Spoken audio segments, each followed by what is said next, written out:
aspects of being a self and being a body. Peter has a way of drawing attention to what is overlooked. For instance, he'll teach you how to feel your own feet. He can take something obvious, show it to you in plain light, and give you a new way of seeing that will affect how you use your body or think about self for the rest of your life. Some of this stuff is so useful and so delightful that people want to share it with others. The more advanced students have learned Peter's language in both martial and mind domains, but they tell me they still have difficulty getting across to friends and family what it is that's so different about this work. I can definitely sympathize.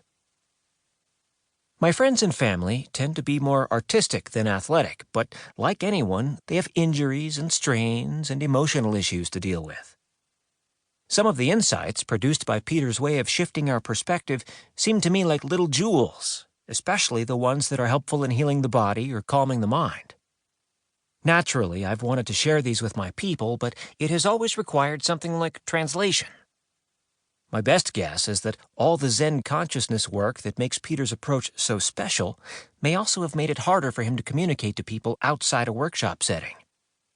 When he's writing, there is no puzzled student to attend to, and readers do not have the benefit of Peter's presence, his powerful and yet humorous way of being the Cheng Shin work.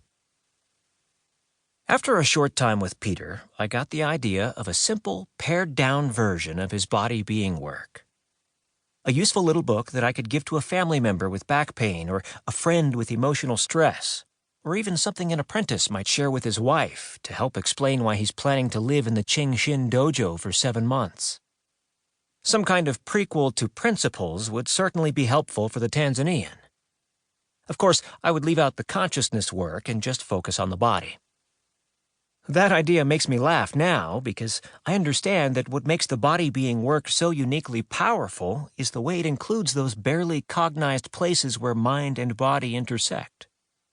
The body-being work certainly teaches people to be more skillful, but for many of us, the real beauty of the work lies in the recurrent awakenings we have to those places in ourselves that lie hidden in plain view.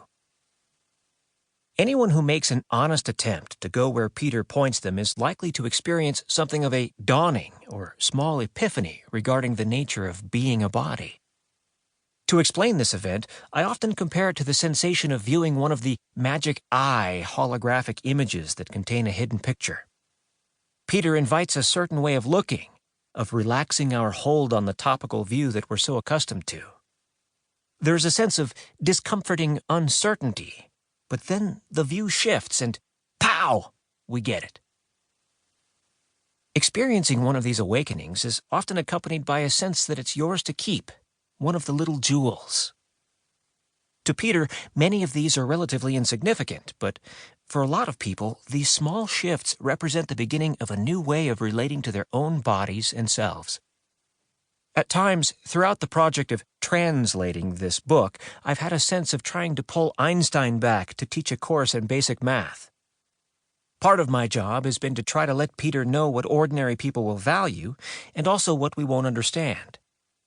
He has so much to share, but I've tried to keep him on the shallower end of the pool where everybody needs to begin. The result is something like Self 101 combined with a physical education like no other. I only hope that none of it has been lost in translation. Laura Ralston, December 2005. Chapter 1. Being a Body. The most profound experiences arise from questioning the obvious. What is physical ability? A number of years ago, I was demonstrating a technique to a student in my backyard. When he asked me how I did it, I repeated the moves along with an explanation. We worked the technique a bit, and then he said, what I actually meant was, how did you learn to move like that? At the time, my 3-year-old daughter was playing in the yard. Imitating her father, she was dancing around and rolling in the grass and finally jumped up with a big smile on her face. For starters, I said, pointing to my daughter, I trained just like Jenny. And so did you. The question is, why do we stop? As children, we love to move our bodies. Whenever we aren't resting from all the activity, we can be found running.